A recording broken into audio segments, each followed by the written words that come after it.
Hello friends, I am Kapil Kumar Koshti. जैसा कि आप देख रहे हैं, आज 27 अगस्त 2020 है और मैं आप सभी के लिए लेकर आया हूं 27 अगस्त 2020 का करंट अफेयर्स। तो फ्रेंड्स, ये सबसे पहले मैं आपको बता दूं कि ये जो करंट अफेयर्स है MPPSC exam, UPSC exam, Vyapam के जो भी एग्ज़ाम होते हैं, कांस्टेबल है, पटवारी है, एसआई है, इन सभी के लिए उपयोगी साबित होगा। और इसके अलावा जैसे बैंक के एग्ज़ाम होते हैं, रेलवे एग्ज़ाम होते हैं, इन सभी के लिए उपयोगी साबित होगा। तो चलिए फ्रेंड्स, आज के महत्वपूर्ण करंट अफेयर्स का डिस्कशन करते हैं। आप सभी का स्वागत है। पहला करंट अफेयर्स है फ्रेंड्स कि असम को 6 महीने के लिए अशांत क्षेत्र घोषित किया गया है। सबसे पहले मैं आपको बता दूं कि ये अशांत क्षेत्र होता क्या है। अशांत क्षेत्र की बात करें फ्रेंड्स, तो ये जो है आता है अफस्पा के अंतर्गत। किस चीज के अंतर्गत आता है? अफस्पा के अंतर्गत। मैं इस पर विस्तृत चर्चा करूंगा आज आपसे, तो ध्यान से सुनते रहिएगा इसको, और आप चाहे तो इसे नोट भी कर सकते हैं। सबसे पहले फ्रेंड्स मैं बात करूं कि अफस्पा क्या होता है, तो अफस्पा के बारे में आपको मैं बताऊं तो इसका फुल फॉर्म होता है armed force special power act. Hindi में बोलें तो सशस्त्र बल विशेष शक्तियां अधिनियम या विशेष अधिकार अधिनियम, इसका जो है हिंदी में अर्थ होता है। फ्रेंड्स, इसे वर्तमान में असम में 6 महीने के लिए जो है लागू किया गया है। 28 अगस्त 2020 से जो है असम में फिर से ये लागू हो जाएगा। कारण इसके बताए गए हैं कि अभी जो पूर्वोत्तर में डिस्टरबेंस चल रहा है, अर्थात मतलब वहाँ पे जो आतंकवादी गतिविधियां चल रही हैं और वहाँ पे जो भी हथियार, अवैध हथियार जो है मिल रहे हैं और आर्मी पर लगातार जो है वहाँ पे हमले किए जा रहे हैं, इसके चलते देखते हुए होम मिनिस्टर जो है अपने मतलब गृह मंत्री हैं, उन्होंने जो है यहाँ पे ये लागू किया है और इसकी जो है इन्हें परमिशन दी है। सबसे पहले मैं फ्रेंड्स बात करूं कि इसकी पूरी मैं प्रक्रिया आपको बताऊंगा कि आखिर अफस्पा होता क्या है, कैसे लागू होता है, कौन करता है और इसके बारे में क्या प्रावधान होते हैं। तो सारी चीजें मैं आज डिस्कस करने वाला हूं, तो आप ध्यान से सुनिएगा इसको। चलिए फ्रेंड्स, मैं बात करूं अफस्पा के बारे में, तो अफस्पा का जो एक्ट आया था आप सभी को पता होगा कि ये भारतीय संसद द्वारा 11 सितंबर 1958 को जो है ये पारित हुआ था। और इसे जो है यदि बात करें फ्रेंड्स, तो वर्तमान स्थिति भी आप ध्यान से सुन लीजिएगा। मैं आपको लास्ट में भी बताऊंगा कि जो वर्तमान स्थिति वर्तमान में जो है ये असम, मणिपुर, नागालैंड और अरुणाचल प्रदेश में जो है वर्तमान में ये लागू है। फ्रेंड्स, बात करें कि ये जो अफस्पा है यह एक प्रकार का कानून है, और ये क्या कानून है तो उसके बारे में भी बता रहा हूं मैं। यह कानून ऐसा कानून है फ्रेंड्स कि जो बिना वारंट के ही तलाशी अभियान चलाने और किसी को भी गिरफ्तार करने की शक्ति और सुरक्षा बलों को देता है। ध्यान रखना, मैं सिंपल भाषा में आपको बता दूं कि ये जो कानून है बिना वारंट के ही तलाशी अभियान चलाने और किसी को भी गिरफ्तार करने की शक्ति सुरक्षा बलों को देता है। फ्रेंड्स, मतलब वहां पे जो भी सुरक्षा बल हैं उनको बिना वारंट के तलाशी और गिरफ्तार करने की जो है उनको ये इस कानून के माध्यम से जो है इनको शक्ति मिल जाती है। तो फ्रेंड्स, ये भी जो है एक प्रकार से मतलब चुनौती भरा विषय है। फ्रेंड्स, इसके बारे में मैं लास्ट में चर्चा करूंगा कि इसके बारे में आखिर क्या हुआ था और इरोम सरमला चानू जो है किस प्रकार से इन्होंने आंदोलन किया था। तो ध्यान से सुनते रहिएगा। मामला क्या है, कई लोगों का कहना होता है ऐसा कि ये कानून सुरक्षा बलों को असैनिक के खिलाफ जो है कार्रवाई करने की अपार शक्ति प्रदान कर देता है। अफस्पा नागालैंड में जो है आपको पता होगा कि मतलब 1990 से लागू है। आपको है ना, ये सारी जानकारी मैं आपको प्रदान करने वाला हूं कि कहां कहां पे जो है वर्तमान में ये लागू है। आपको जैसा कि पता होना चाहिए कि जम्मू कश्मीर में भी 1990 से ये लागू है। जुलाई 1990 से ये जम्मू कश्मीर में भी जो है लागू है। फ्रेंड्स, मैं आपको बात करूं अफस्पा के ही बारे में मैं आपको बताऊंगा। जैसा कि आप देख रहे हैं कि मैंने अभी आपके करंट अफेयर्स में नोट किया है कि असम को 6 महीने के लिए अशांत क्षेत्र घोषित किया है। तो ये जो अशांत, या इंग्लिश में बोलें इसको तो डिस्टर्ब क्षेत्र कहा जाता है। फ्रेंड, ये डिस्टर्ब या अशांत क्षेत्र जो है ये क्या होता है मैं आपको बता दूं, ध्यान से सुनना। विभिन्न धार्मिक, नस्लीय, भाषा, क्षेत्रीय समूह, जातियां, समुदायों के बीच मतभेद या विवादों का कारण जो है राज्य या केंद्र सरकार एक क्षेत्र को डिस्टर्ब क्षेत्र घोषित करती है।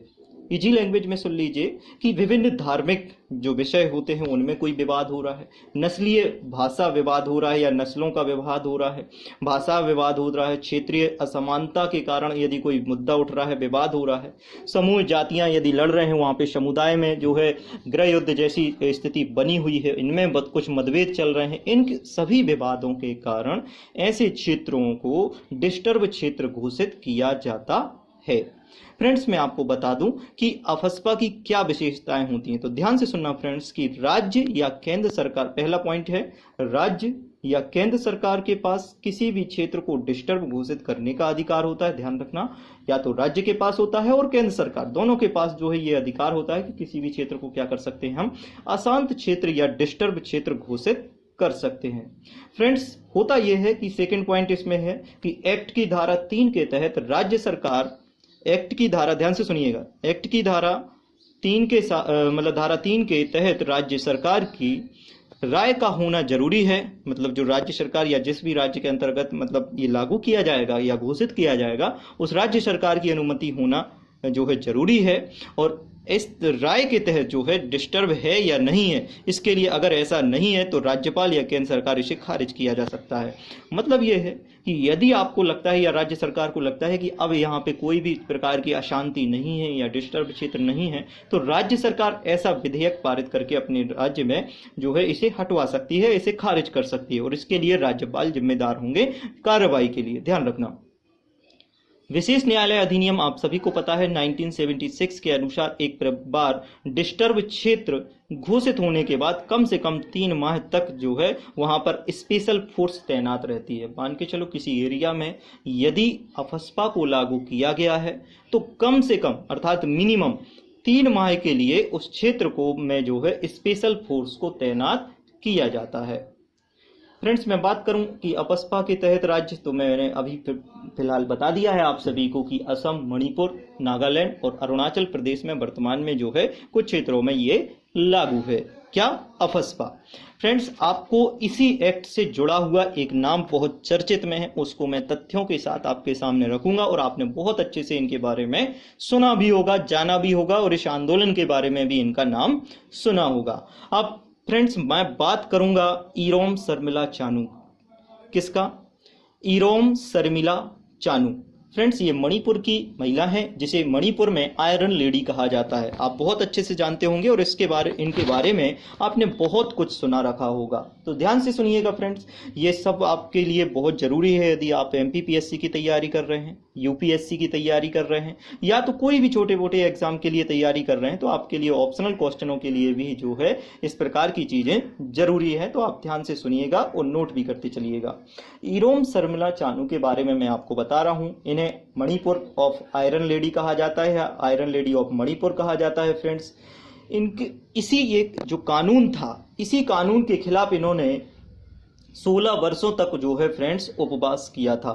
मतलब बिना खाए पिए कुछ भी जो है ये रही आई थी। 16 वर्ष तक इन्होंने उपवास किया था। फ्रेंड्स, यदि मैं इनके बारे में परिचय बताऊं, इरोम शर्मिला चानू का जो जन्म है 14 मार्च 1972 को मणिपुर में हुआ था और इन्होंने जो उपवास लिया था, उपवास इसी कानून के खिलाफ कि इस कानून को जो है यहां से हटाना चाहिए, क्योंकि इसके तहत आर्मी को क्या कर दिया जाता है, स्पेशल या मतलब विशेष शक्तियां दे दी जाती हैं, जिसके तहत कई प्रकार से मतलब तलाशी होती है और बहुत से इसमें जो है इल्जाम लगाए गए थे कि जिस प्रकार से मतलब सेना के द्वारा इनका शोषण भी किया जाता है कई गरीब परिवारों का।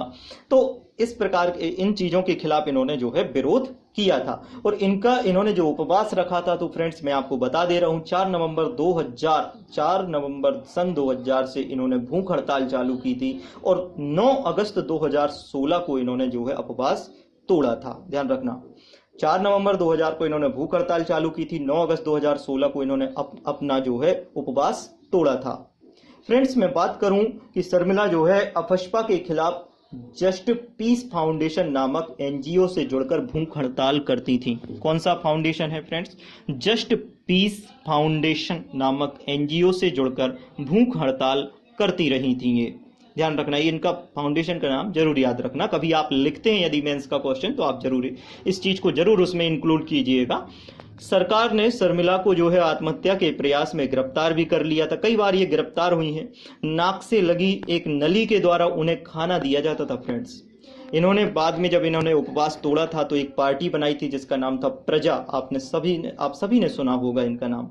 प्रजा नाम की पार्टी बनाई थी। पीपुल्स, जिसका फुल फॉर्म होता है people's resurgence and justice alliance.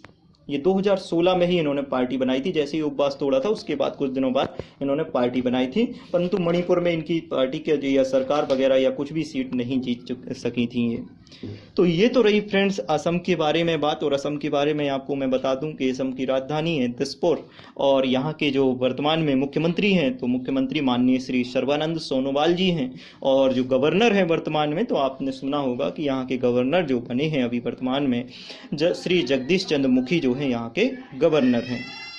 Friends मैं बात करूं कि यहाँ पे ये सब तो हुई असम के बारे में बात, अफस्पा के बारे में बात। तो मैं लास्ट में फिर से दोहरा रहा हूँ, ये अधिनियम है अफस्पा 1958 का। वर्तमान में ये जो लागू है असम, मणिपुर, नागालैंड और अरुणाचल प्रदेश राज्यों में, पूर्वोत्तर के राज्यों में ये वर्तमान में लागू है। असम में कब से शुरू होगा? तो फ्रेंड्स ये 28 अगस्त 2020 से शुरू होगा। तो ये रही फ्रेंड्स अफस्पा के बारे में विस्तृत जानकारी। आप इसे जरूर नोट करिएगा, और आप जब भी ये मेंस वगैरह के क्वेश्चन होते हैं तो आप उनमें जरूर इसको इंक्लूड करिएगा। नेक्स्ट मैं बात करूं फ्रेंड्स कि कश्मीरी केसर के बारे में आपको एक और फैक्ट मिलेगा। आपने सुना होगा फ्रेंड्स कि कुछ ही समय पहले ऐसा हुआ था कि कश्मीरी केसर को जो है जीआई टैग प्रदान किया गया था।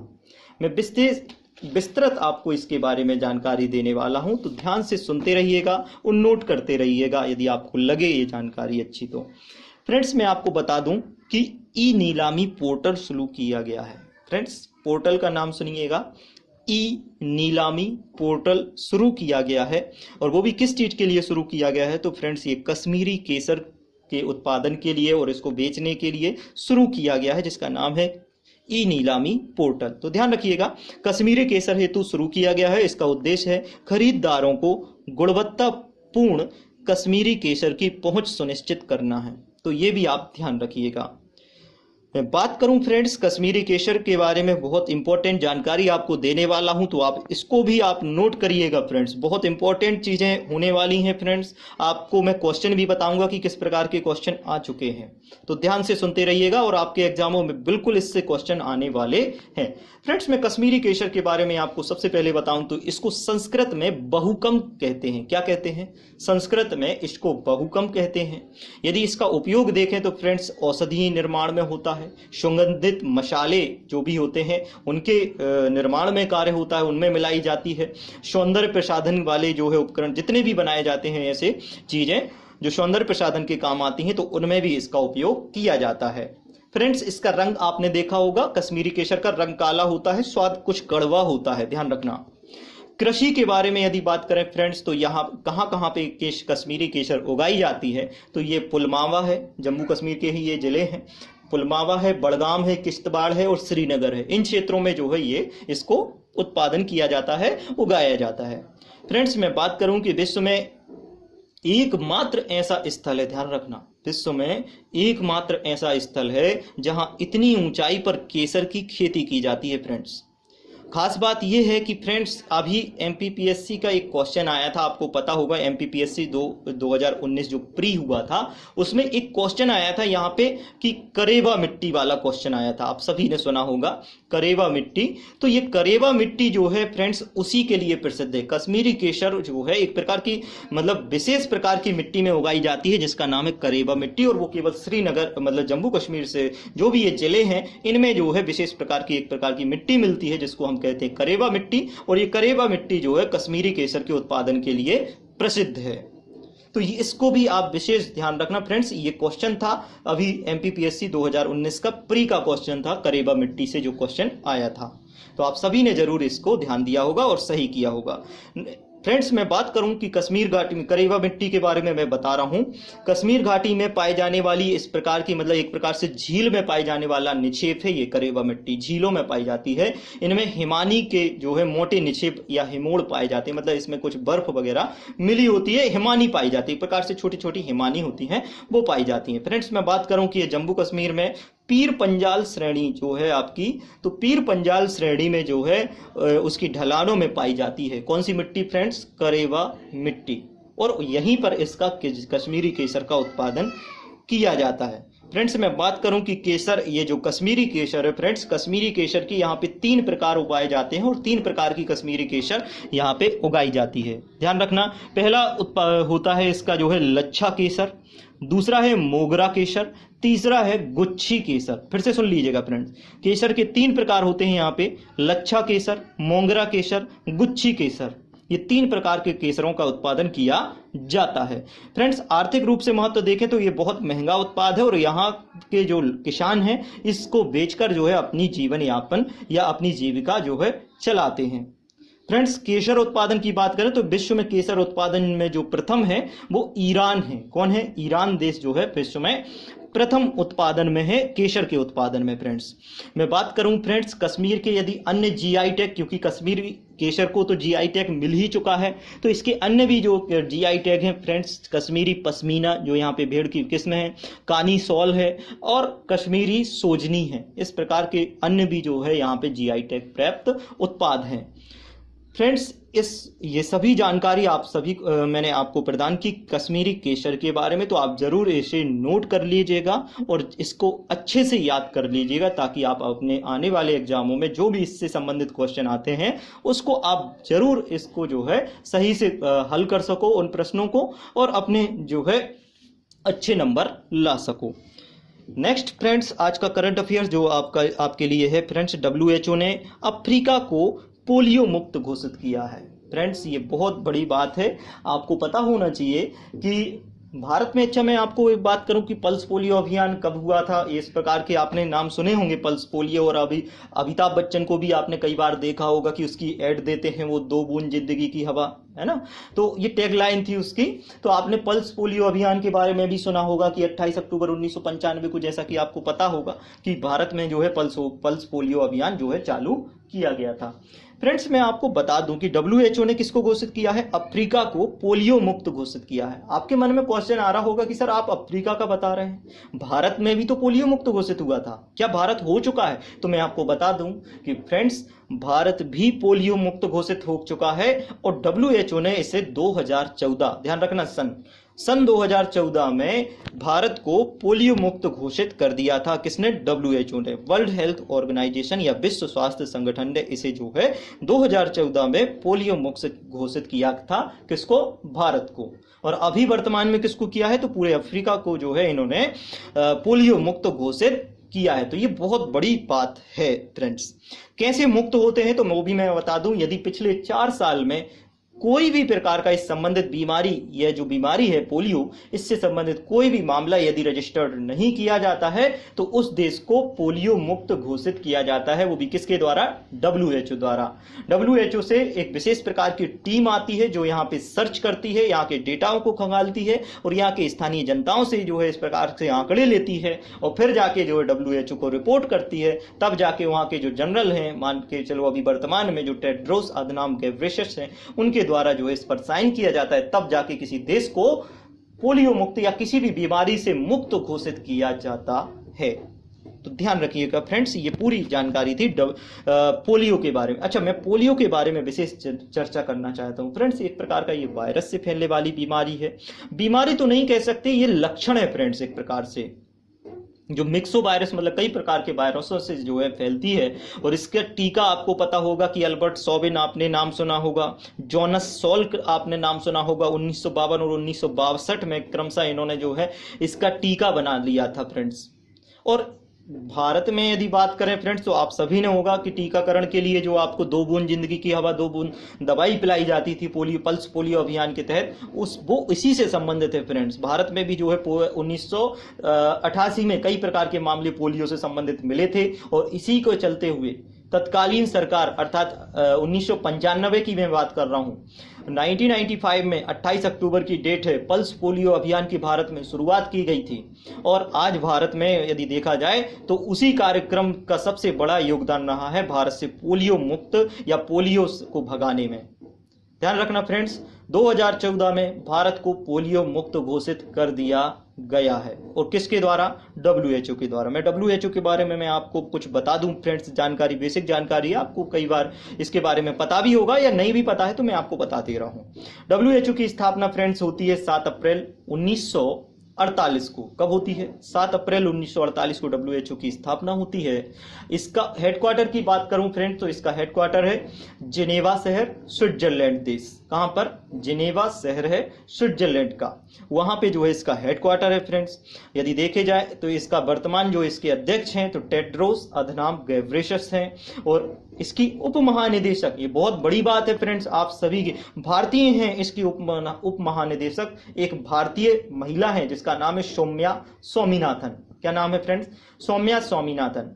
ध्यान रखना, आपने MS स्वामीनाथन का नाम सुना होगा, उन्हीं की पुत्री है सौम्या स्वामीनाथन, आज वर्तमान में WHO की उप महानिदेशक हैं फ्रेंड्स। ये भी आपको ध्यान रखने योग्य बात है।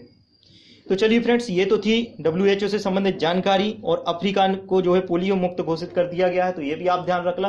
परंतु आपके एग्जामों में जो क्वेश्चन पूछा जाने वाला है तो वो भी मैं आपको बता दे रहा हूं कि ये क्वेश्चन रहेगा आपके एग्जामों में कि भारत को पोलियो मुक्त कब घोषित किया गया था, तो ये आप ध्यान रखना, 2014 में घोषित किया गया था। नेक्स्ट करंट अफेयर से फ्रेंड्स, आज का भारत वियतनाम संयुक्त आयोग की 17वीं बैठक हुई थी, और ये वीडियो कॉन्फ्रेंसिंग के माध्यम से जो है इसको आयोजन किया गया है। विदेश मंत्री जो है वर्तमान में आपके S जयशंकर जी हैं, और वहाँ के जो विदेश मंत्री हैं फोम बिन्ह मिन्ह, इनके माध्यम से जो है इनको संचालित या इसका आयोजन किया गया है, इन दोनों की अध्यक्षता में। ये होगा क्या फ्रेंड्स? तो इन्होंने सहयोग के बारे में बताया है कि भारत और वियतनाम जो है व्यापार, आर्थिक क्षेत्र और वैज्ञानिक और तकनीकी और रक्षा क्षेत्र में जो है सहयोग की बात कर रहे हैं। मतलब इन क्षेत्रों में सहयोग बढ़ाया जाएगा भारत और वियतनाम के बीच में। और कौन सी नंबर की बैठक हुई है फ्रेंड्स? संयुक्त 17वें नंबर की बैठक हुई है। वियतनाम के बारे में मैं आपको बता दूं तो दक्षिण चीन सागर आपने बहुत बार सुना होगा फ्रेंड्स। इसी के ऊपर दक्षिण चीन सागर जहां पर है, इसी के जस्ट थोड़ा सा ऊपर जो है आपको फ्रेंड्स थाईलैंड से सटा हुआ वियतनाम मिल जाएगा। बिल्कुल दक्षिण चीन सागर से लगा हुआ देश है ये। वियतनाम की राजधानी होती है हनोई। क्या होती है राजधानी फ्रेंड्स? हनोई। यहाँ के जो वर्तमान में राष्ट्रपति हैं वियतनाम के तो गुएन फू ट्रॉन्ग। कौन है? गुएन फू ट्रॉन्ग यहाँ के जो है वर्तमान में राष्ट्रपति हैं। प्रधानमंत्री की बात करें तो फ्रेंड्स यहाँ के प्रधानमंत्री हैं गुएन जुआन फुक। कौन है? गुएन जुआन फुक यहाँ के प्रधानमंत्री हैं। कहाँ के? वियतनाम। राजधानी है फ्रेंड्स यहाँ पे कौन सी? हनोई। यहाँ की राजधानी कौन सी है? हनोई। तो ये आप जरूर याद रखना, ये बेसिक जानकारी आप सभी के एग्जामों में कई बार जो है ये जानकारियां पूछी जाती हैं। बात करूं फ्रेंड्स नेक्स्ट करंट अफेयर्स की, महिला समानता दिवस मनाया गया है 26 अगस्त को। ध्यान रखना, महिला समानता दिवस कब मनाया जाता है? 26 अगस्त को। इसके बारे में मैं कुछ आपको बताने वाला हूं। क्या हुआ था? संयुक्त राज्य अमेरिका के बारे में आप सभी ने सुना होगा। डोनाल्ड ट्रंप, आप सभी जानते होंगे इनको। संयुक्त राज्य अमेरिका के बारे में फैक्ट है कि 1920 में इन्होंने एक अधिनियम लाया था। उस अधिनियम के माध्यम से हुआ क्या था, यहां पे ये होना था कि महिला और पुरुष अर्थात मतलब इन्होंने ये बोला था कि लिंग के आधार पर जो है मतदान करने से रोका जाना था। मतलब लिंग के असमानता के आधार पर यहां पे इनको वोट देने या निर्वाचन करने से जो है इनको वंचित किया जा रहा था इनके अधिकार से फ्रेंड्स। तो इसके बारे में इनको आंदोलन हुआ था, इन महिलाओं ने आंदोलन किया था और फिर इसको हटा दिया गया था, इसको खारिज कर दिया गया था इस अधिनियम को, और फिर सभी को जो है वोट देने का अधिकार मिल गया था। तो तभी से हम जो है 26 अगस्त को जो है महिला समानता दिवस मनाते हैं। तो ध्यान रखना। नेक्स्ट करंट अफेयर है फ्रेंड्स नीलकांत भानुप्रकाश फ्रेंड्स विश्व का सबसे तेज मानव कैलकुलेटर का जो है इनको खिताब मिला है। क्या?